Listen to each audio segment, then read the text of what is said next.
Hello, everyone. Welcome to ICAS EVI program. My name is Nong Hong from the Institute for China-American Studies based in Washington, D.C. Our new series on the Arctic of EVI, the idea is to share with our audience different voices from the 5 Arctic littoral states. And we also want to bring to discussion the perspective from non-Arctic states. So today it's my great honor to welcome Captain Anurag Bisen, who will share the India's perspective on how India is involved in the Arctic governance.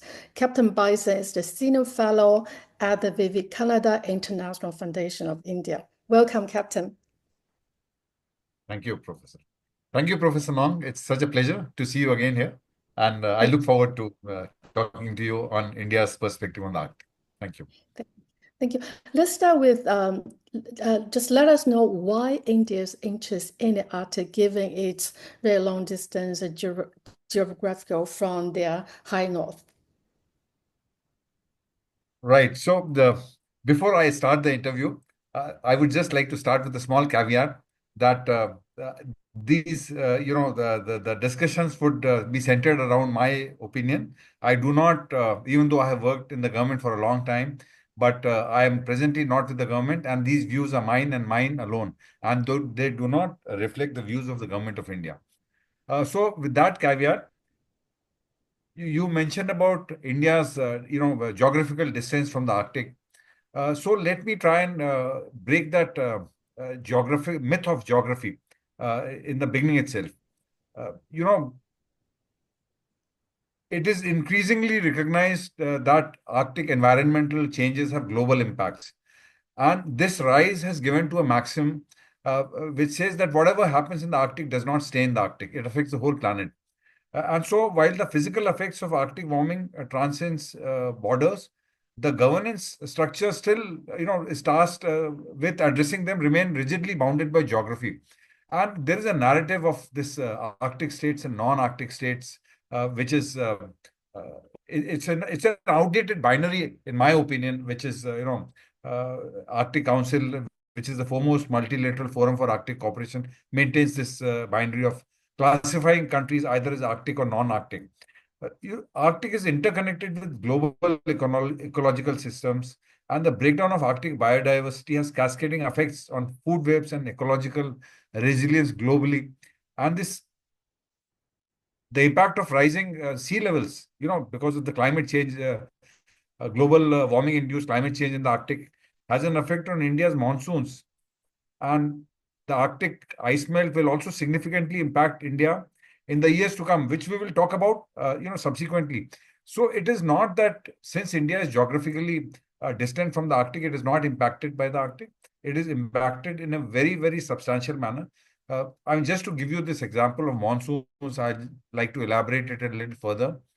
So it has been established that there are teleconnections between Arctic and Indian monsoons, and you would probably be aware, maybe your readers aren't. So monsoons is you get, they give India 70% of its annual precipitation India gets during the 4 months of June, July, August, and September.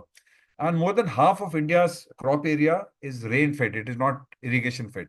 And over 50% of India's, summer crops, which feed the country's population, they are directly, affected by monsoon. 58% of India's population is dependent on agriculture, which is dependent on monsoon. And agriculture contributes to about 20%, 1/5 of India's gross domestic product. So, there's a linkage with the Arctic. So it is a very substantial linkage. The other one is, just 2 or 3 examples I'd like to give you. The rising sea levels. So India is in one of the most disaster-prone regions in the world. You would recall that in 2009, or was it in 2006, Maldives held to highlight the threat of the sea level rise due to climate change. Maldives held its first cabinet meeting underwater. And there is Bangladesh, which is extremely low-lying. India itself has got almost 1,400 island territories, which are under threat of submergence.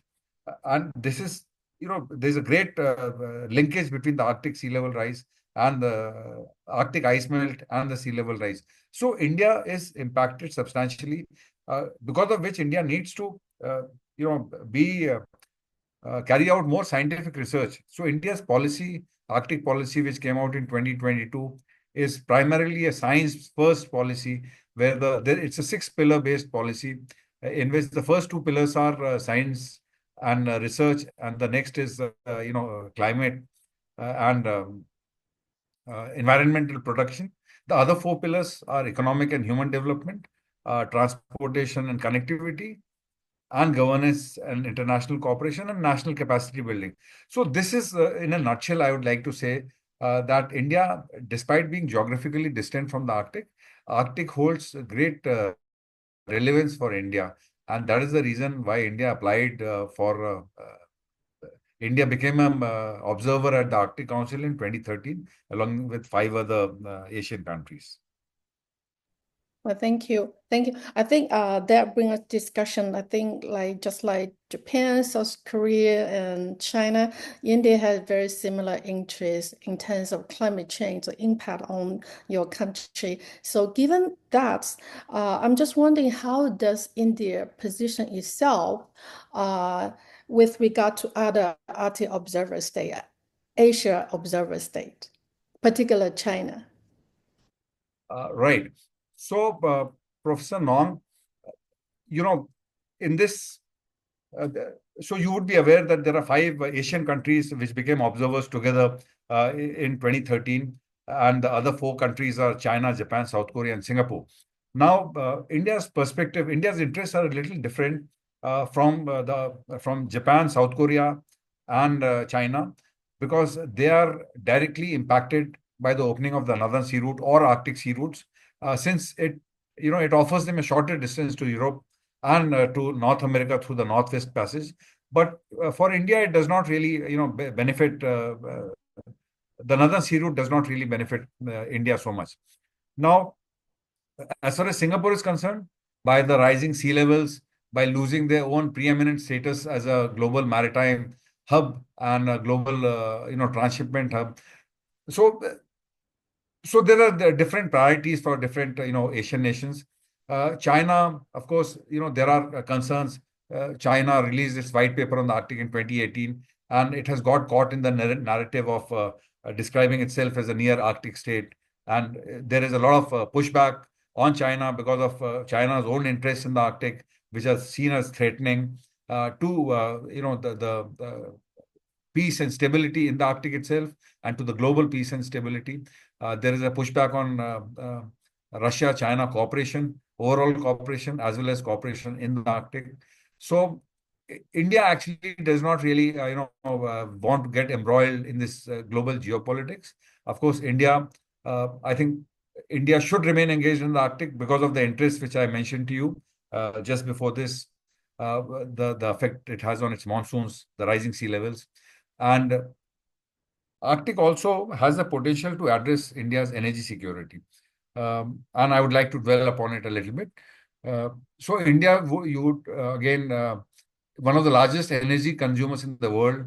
It is the second largest oil importer and the fourth largest gas importer in the world. The ratio of gas in India's energy mix is just 16% compared to, I think, 24% globally. And our target is to take it to 50% by 2030. So, and yet there is a great reliance on fossil fuels because India is very, very dependent on, imports. More than 85% of our dependency is on imports. So Arctic, with its 22% of hydrocarbon reserves, undiscovered hydrocarbon reserves in the world, has the potential to address India's energy security. Then you have rare earth minerals. India is deficient, like everywhere else. There is a great, it is there available everywhere, but it is not yet into production, or there are protectionist measures. So uh, India actually looks to Arctic, and this is mentioned in India's Arctic policy as well, that India looks for sustainable, exploration and exploitation of Arctic resources as the ice melts and resources become accessible. So that is again, apart from the science and the climate change aspects, this is another, priority area for India, that it would like to uh, be part of the resources which become available in the Arctic.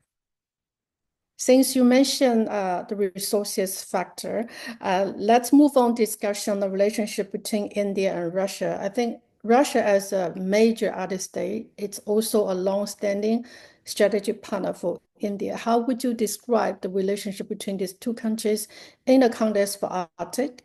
Is India currently engaged in investment in Russia's, for instance, energy infrastructure or shipping projects? Right. So, thank you for that question, Dr. Nong.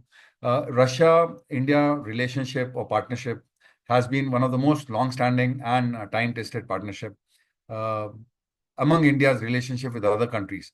And before I come to Russia itself, all the eight Arctic Council countries, India is in a unique position because it has, with United States and Russia, both are probably the closest. India has the highest level of strategic partnership with both these countries. So India has this comprehensive strategic partnership with Russia. It has a special and privileged strategic partnership. This is the highest level of strategic partnership, which has an element of summit mechanism as well as a 2+2 dialogue mechanism, which it has. The 2+2 is the foreign minister and the minister of defense. So like in the United States, it'll be the Secretary of State and Secretary of Defense. It has a similar dialogue, 2+2 dialogue mechanism with Russia. And then you have Canada, where 8% of population of Canada is of Indian origin. With the Nordic countries, India has a mechanism of Nordic Summit. We have had two iterations. It started in 2018. I think the next one was held in 2022. And the third iteration of Nordic Summit was to be held in last month. But the Pahalgam terror attack actually, sorry, that was supposed to be held, I think, in June or July, but it was postponed because of the Pahalgam terror attack. So India has uniformly good relations with all the countries of the Arctic Council. With Russia, we have had as I told you, we signed a treaty of friendship in 1971, and it was a very, very substantial treaty. It resulted actually in the creation of a new geography in South Asia in the form of birth of Bangladesh, as a result of the treaty.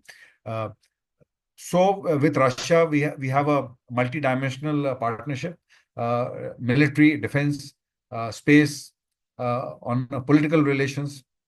We have had 22 summit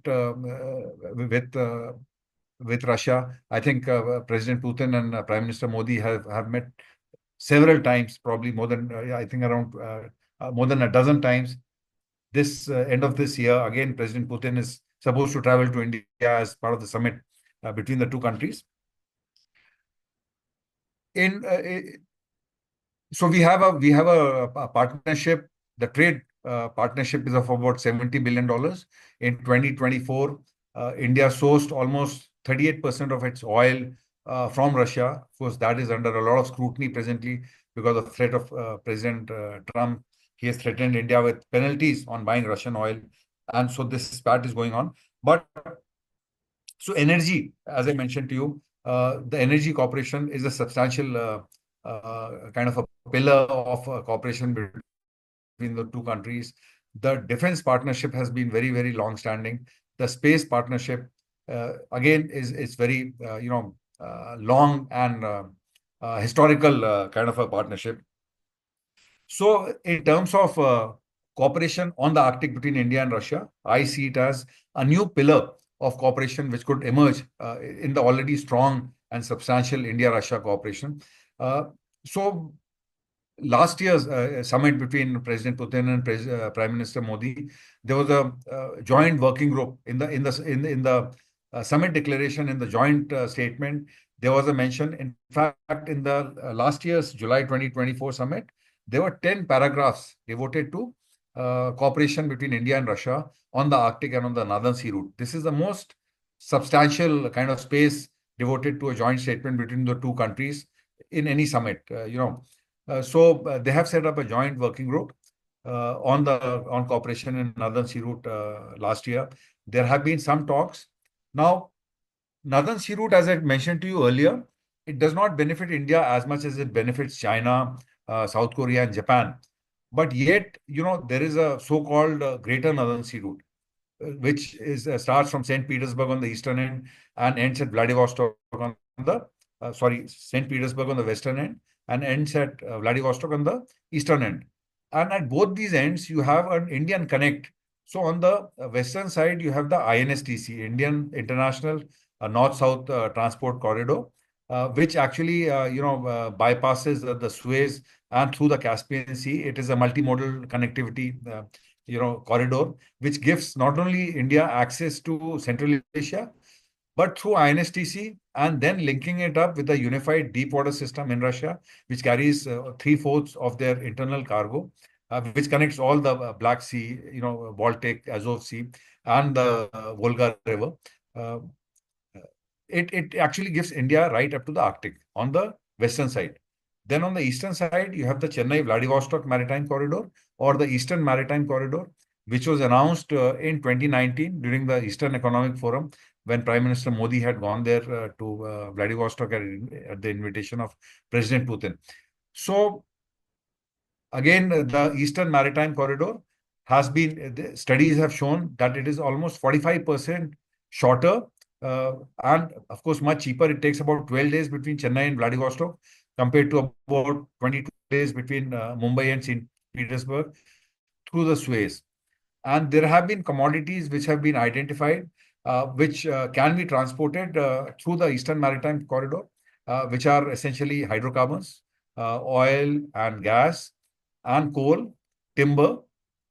So these are some of the commodities.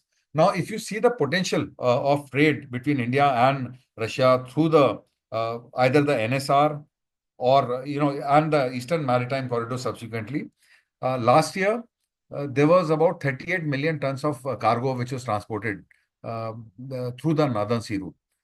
Okay, and out of which about 3 million tons was transit cargo. Now, if you see the cargo between India and Russia in 2023, it amounted to 94 million tons, of which there was about 61, I think about, 60 million tons was crude oil and 21 million tons was other bulk commodities such as coal and, other commodities. And these came through the western side, that is through the Suez, 91 million tons.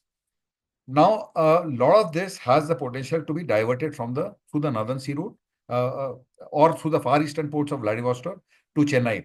So there is a substantial trade, potential exists. And last year it was announced by the Indian Ministry of Shipping that the Eastern Maritime Corridor is now operational.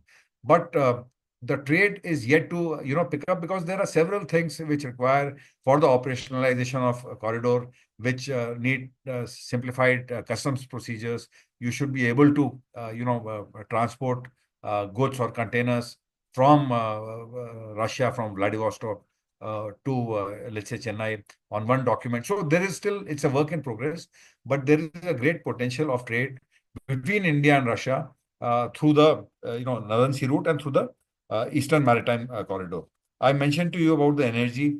There are Indian companies which have invested in Russia, in Tasyuryak, Vankorneft, and there was Sakhalin.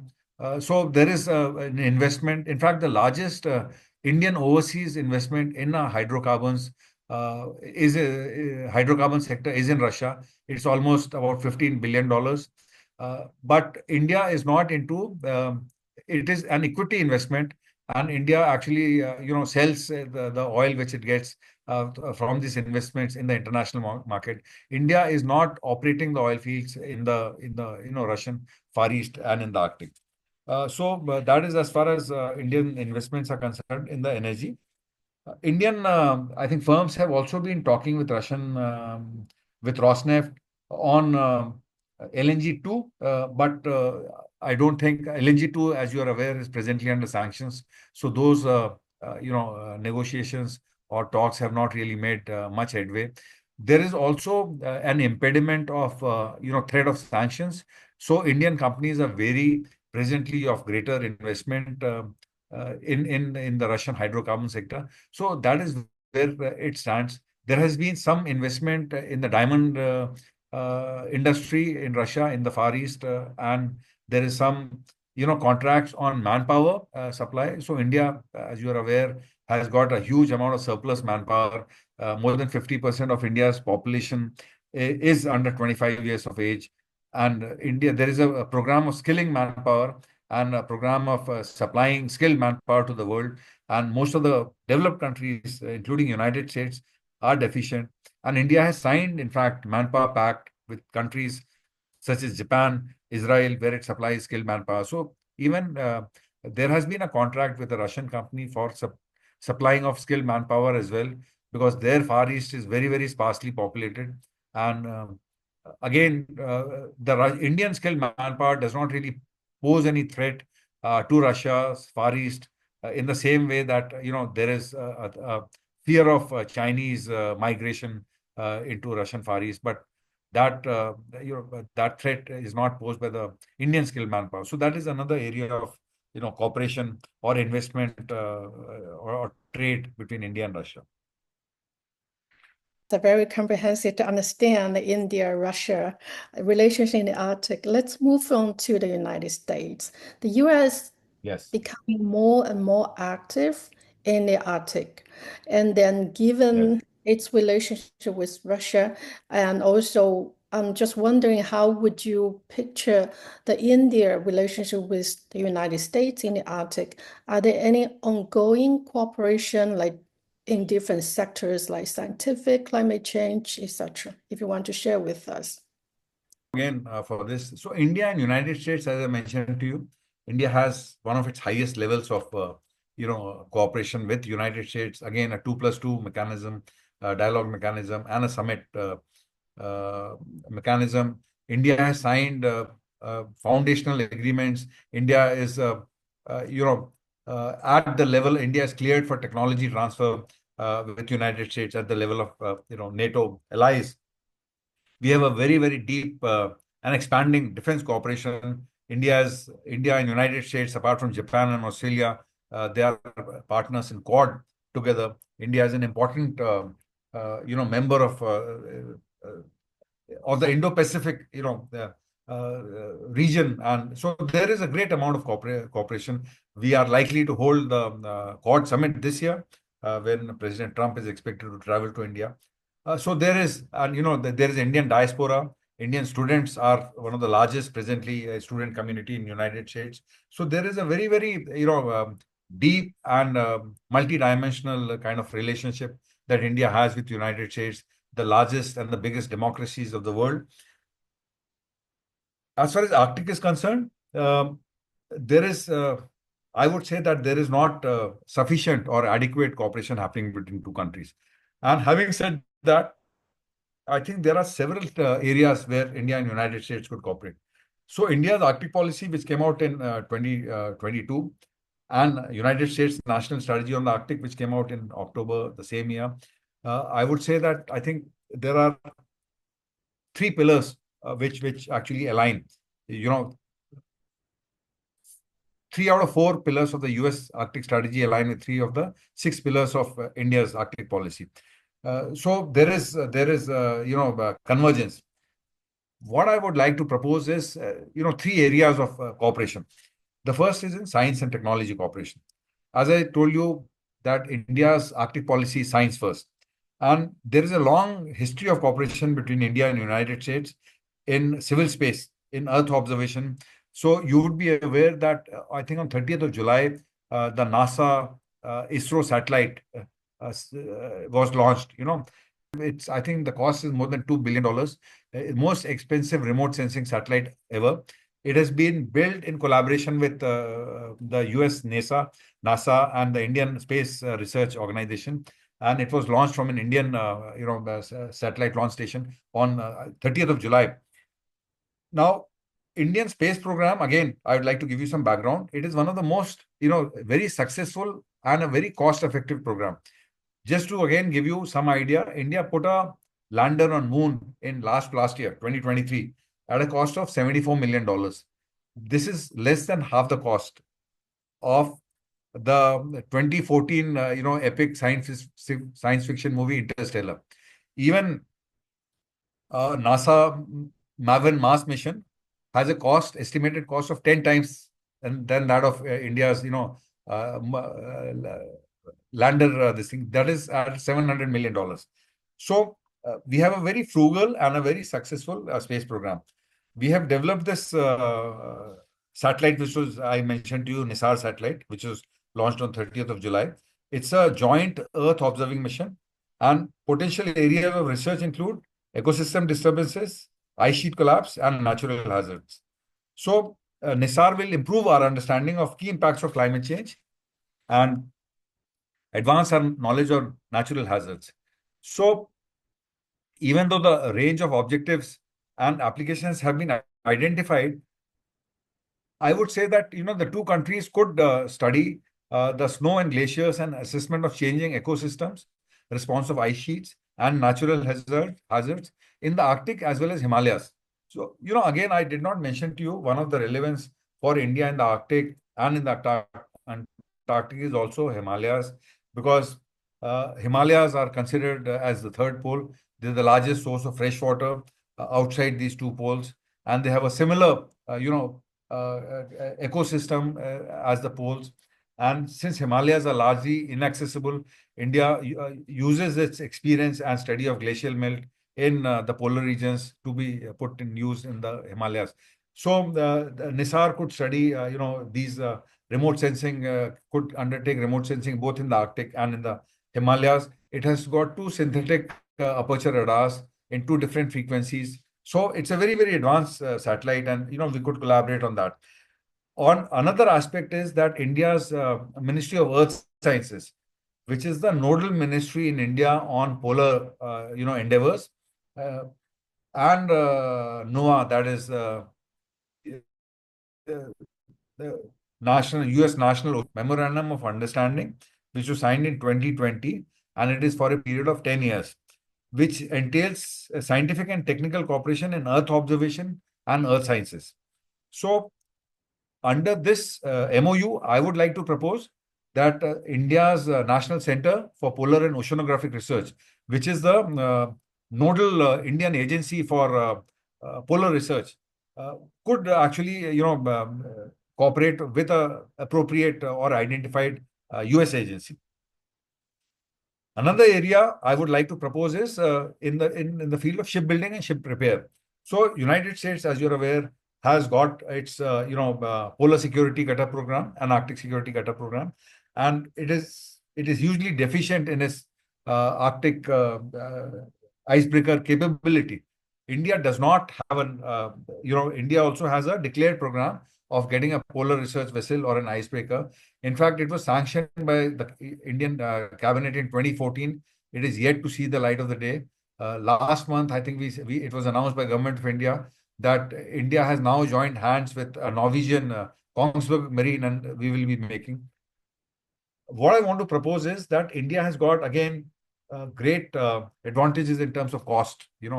United States and Canada and Finland have signed an ice pact, the icebreaker collaboration effort last year.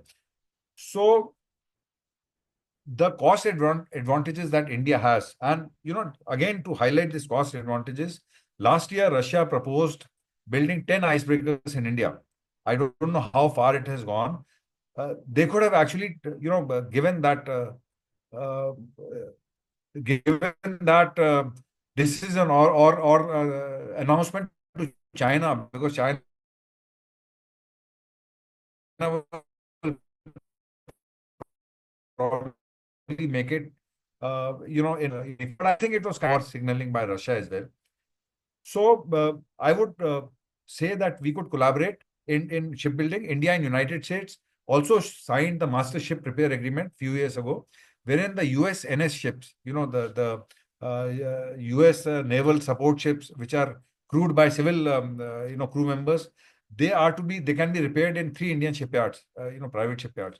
So this collaboration could be taken further to build icebreakers as well in Indian shipyards. And India, again, has got a very, very ambitious shipbuilding program under its Maritime India Vision 2030. It aims to be one of the top 10 shipbuilders, in the world by then. We are presently less than 1% of shipbuilding capacity. But there is an ambitious program, and we could, synergize that. And lastly, I would say that even though security cooperation is not part of India Arctic policy, but Indian Air Force and Indian Army, they conduct regular exercises with US Army in Alaska. So maybe that's another area where Indian Navy and US Navy could actually have some kind of a bilateral exercise in the Arctic. It would provide Indian Navy with working in the Arctic region. So these are some of the areas of cooperation that I would like to propose. And given the relation we have between the two countries, I'm sure they are eminently possible. Yeah. That's very promising. I would like to mention that the US President Trump recently has been criticizing India for continuing importing the oil from Russia, and he's threatened to increase the tariff because of this. And I'm just wondering, how does India, how is India going to approach this scenario to balance, on the one hand, the strategic autonomy, but on the other hand, given its growing involvement with the Russian link supply chains in the Arctic context? Let me also, make you recall that when the Ukraine conflict started, and United States, actually in the Biden administration, there was a tacit understanding. In fact, there are public statements by US, leaders that India must buy Russian oil so as to, maintain the oil prices. Otherwise, they would have, gone through the roof. So there was an understanding. There are public statements by US Secretary of Energy in India, which actually condoned or which actually encouraged that India's buying Russian oil has actually, kept the oil prices stable. Now, having said that, India has consistently maintained that India's relations with one country is not at the cost of another. And also, India says that we will buy. So, Indian Foreign Minister has been asked several times about this, in last 2 years. So, he says that we have got 1.4 billion people to look after. We will buy the oil where it is available the cheapest, because and India has made substantial savings. So, that is one. And secondly, India has also pointed out the inconsistencies. In fact, after President Trump's tariffs, there has been a statement that United States continues to buy, I think uranium hexafluoride, and as well as nuclear materials. I forget the exact this thing, but United States has continued to purchase. And President Trump was asked about this yesterday, and he said, "I don't know. I will have to get back." So India says that its transactions are open, and it is not into geopolitics. Buying oil is a commercial decision which is taken by Indian oil companies, and they source the oil, the cheapest oil wherever it's available. Now, having said that, there is also after this announcement was made, our national security advisor traveled to Russia yesterday, uh, again to probably discuss. Indian oil companies have, since last 10 days, have actually reduced, purchase of Russian oil. But since India says that it does not believe in unilateral sanctions, I really don't know which way it is going to go. So there is a lot of uncertainty. India is also engaged in trade negotiations presently to negotiate a trade deal with United States, and there are indications that despite difficulties, uh, I understand that United States wants access to India's dairy and but India and American relationships have weathered several kind of turbulence at several other occasions. So I am sure that given the deep foundational relationship we have, we will weather and we will find some ways to overcome this temporary impediment or a setback. I would say. My last question is Right. I want to talk about the dilemma facing by the Asia observer states, including India, including China, etc., because of the ongoing Ukraine conflict and because of Western sanction, the Russia is looking to increasing cooperation with Asian countries like India as China. But on the other hand, the Arctic Council, it's either through the previous Norway and the current Denmark chairmanship, I think there are a lot of discussion about the functionality of Arctic Council, like Arctic 7 without Russia. But given this scenario, how do these Asian countries like India adjust or adapt to this scenario? On the one hand, we do need our voices being heard through the mechanism of international institutions like Arctic Council. But on the other hand, those are the states observing the ongoing increasing cooperation with Russia. How does countries like India and also other Asian countries adapt to this scenario? So I think your question is in two, three parts, and I'll try to answer them. Firstly, about the Arctic Council itself. You are aware that the Arctic Council is practically defunct since 2022. To its credit, Norway actually started the working groups, but it was in an online format. And the meetings have not commenced at a level of senior Arctic officials. In fact, on 2nd and 3rd of May, the Arctic Circle Assembly happened at New Delhi, and the Norwegian senior Arctic, the Danish, senior Arctic official was there, and they laid out some priorities here. This was before 12th May was a change of chair. And I had asked these questions to them.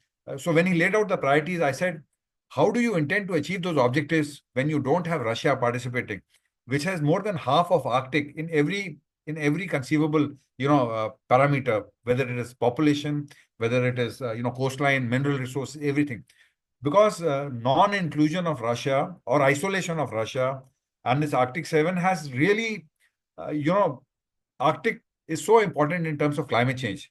But the scientific research and scientific cooperation has been completely stopped. And this has been acknowledged now. There was an article in scientific journal Nature last year, which said that more than half of the sensors which measure speed and other, they are based in Russia. And since the data is not coming from there, after 2 or 3 years of absence of data, now they have anomalies. And they don't know whether these anomalies are due to climate change or because of absence of Russian data. And this, lack of cooperation is actually extended to individual levels. I know several Western, scientists who had lifelong contacts with Russian scientists who were studying migration of polar bear or, on any other aspect. Not only funding has been stopped on this thing, there has been a complete ban on their own individual travel to Russia on scientific projects. So I think that is taking it a bit too far. And this is despite a binding treaty between Arctic states, 2017, treaty which says that it's on enhancement of scientific cooperation in the Arctic. But despite that treaty, it has come to a complete standstill. So that prevents you from ground truthing of data. You do not have, the data which is available. Remote sensing does not really provide you adequate data. So this is a big, kind of a serious setback to climate change efforts. Now, Russia, obviously, because of its isolation, not only in the Arctic Council, but Barents Euro-Arctic, in almost all the Arctic forums, there was a chief of defense forum. There is complete breakdown. And Russia, since, again, this is my own, assessment, since it feels or it is bigger than the other 7 Arctic states put together, Russia is now looking at a parallel governance mechanism, which is in the form of BRICS. So you would be aware that Russia has offered the BRICS countries a scientific research station in its Pyramidan settlement. I myself feel that the more countries get into scientific research in the Arctic, the better it is for Arctic itself, because it raises awareness about the Arctic, the importance of Arctic in the global climate change. So, and I feel that India should also be involved in several multilateral efforts. Just as India is part of BRICS, it's a part of SCO. It is regularly invited to the G7. Similarly, India should be part of as many multilateral efforts in the Arctic as it can, as there are. So this is one part of the engagement which I feel in this thing. As far as Arctic Council itself is concerned, again I have a little strong views about this whole narrative of Arctic states and non-Arctic states. So in the beginning of the interview, you asked me how do you reconcile the geographical distance, And I said that the geography really does not matter, because Arctic is relevant to India. And again, to give you an analogy, in the Indian Ocean, there are more than 120 warships, extra regional warships. So the nations protect their interests even in outside their, geographical regions, as I told you about Indian Ocean. But yet, Arctic Council has got this outdated binary about Arctic states and non-Arctic states. You see, India and China, I mean, if you just take India and China, they represent 40% of global population. And Arctic does affect both India and China, in a way. And it is not, certainly India is not looking at territory in the Arctic, but it impacts us. And the current rules in the Arctic Council do not, prevent a more kind of it is not inclusive enough, because as you are aware that the observers do not have a say in the setting of agenda in the Arctic Council. They do not have a seat at the, table. They can only propose. So again, for example, as I mentioned to you, how important monsoon is to India. But yet India, if it wants to do, more research on monsoons, it has to have a collaboration with an Arctic Council country, which may not really be interested in monsoon research. And India's contribution cannot be more than 50%. So there are, kind of blocks in the current structure. So I think Arctic Council itself needs to be made more participative and more inclusive. So firstly, I think, and in fact, I intend to write about this, that we should drop this, term of Arctic states and non-Arctic states. Just call them member states and observer states. This is not there in any other mechanism, multilateral, this thing, that there are no non-Indian Ocean states in, let's say, Indian Ocean Regional Association or, Indian Ocean Naval Symposium, or there are several other such. You call them members and observers, because I find it a little discriminatory and not a little negative, So, and as far as Arctic Council itself is concerned, I don't see, I am not very encouraged by the current state of, work which is going on. I think it is upon United States to actually take the lead and at least resume the scientific cooperation. You see, Arctic was always, even at the height of Cold War, there was cooperation happening between United States and Soviet Union. But for some reason, it has now come to a complete standstill, and it is not really good for global peace and stability. So I would really feel that, the Arctic Council should resume cooperation. I absolutely agree with you that all these countries, they resumed scientific cooperation in all sectors in the Arctic context. Well, thank you very much, Captain Bisen, for joining me for discussion, bringing to a very interesting dynamic from the Indian perspective as the observer state of Arctic. Thank you very much. Yes.